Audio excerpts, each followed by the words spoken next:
Yeah, I lost the plot. Thanks so much, everyone. It's so great to see so many of you here. Give yourselves a round of applause for taking your action. I'd like to acknowledge the traditional owners of the land that we're meeting on here, the Turrbal and the Yagara people.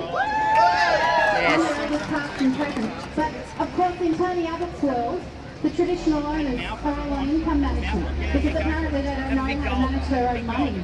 And in Tony Abbott's world, Andrew Bolt is the Minister for Indigenous Affairs. But only if there's luck enough with his determination. In Tony Abbott's world, there are no women in Cabinet. In fact, there are no women in Parliament at all because we're all at home doing the ironing. Yeah! And in fact, in Tony Abbott's world, there's no Parliament at all because it was just faster to put the mining companies in charge of regulating themselves. Yes! And it's inappropriate to put 3-star military generals in charge of not just border protection, protecting us from desperate people who actually need our help and care, but we know we put those generals in charge of health too, because there's a war on Medicare. Yes!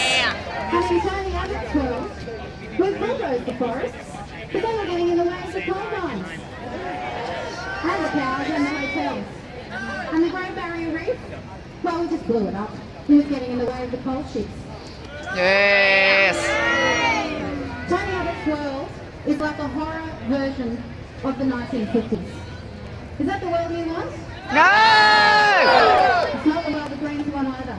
But in just 6 months of this government, those social institutions that we hold dear, those precious ecosystems, those values that you and I hold, they're coming under attack. Tony Abbott wants to rip up this nation's first climate laws. Right when the science is saying we've got to act now or never to protect ourselves from the worst effects of climate change. He wants to repeal the mining tax, and that's listed for Parliament tomorrow. Because it's not enough that the mining companies got to write their own tax rules, he wants them to be able to write a complete exemption.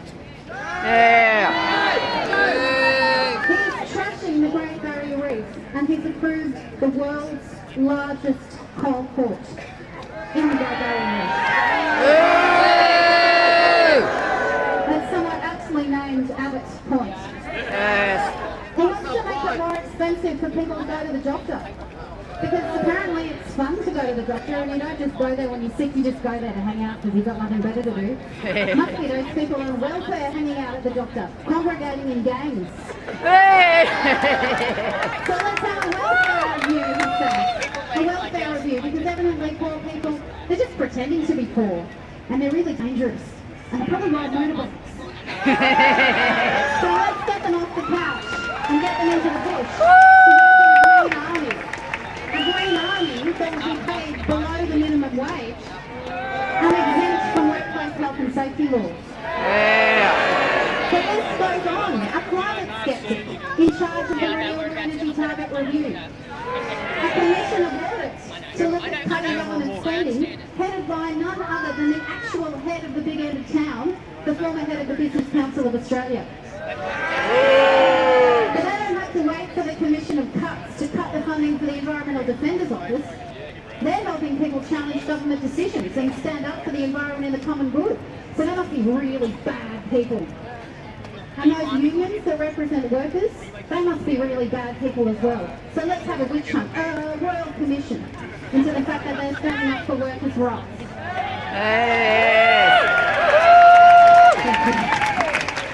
And women in Parliament, the women in Parliament are a side issue, according to the Finance Minister. So Tony Abbott is planning to abolish the workplace gender equity reporting laws. Yep. Because he'd rather just not acknowledge the 17.5% gender pay gap that this country still has. And when we're talking about women and children fleeing persecution, let's not help them. Let's lift them up. Let's separate them. And let's abrogate our own legal and moral responsibility to help asylum seekers. And let's put that onto our poorest neighbour. And let's lock those people up in detention centres. And, oh look, don't worry about if they're left in legal limbo. Oh, don't worry about it if they actually get killed in detention centres that we fund. This government has gone too far. It does not speak for me, and it clearly doesn't speak for you either. It is the worst kind of mean, secretive, and privileged. That's why today is so important. Today, you and all of the people across Australia who brave the heat and the weather have come out to send a message to Tony Abbott and to Campbell Newman that we will not stand for our values being silenced, that we won't stand for our institutions being slashed, our environment and our civil liberties attacked. So don't give up. I know you don't, and we don't either.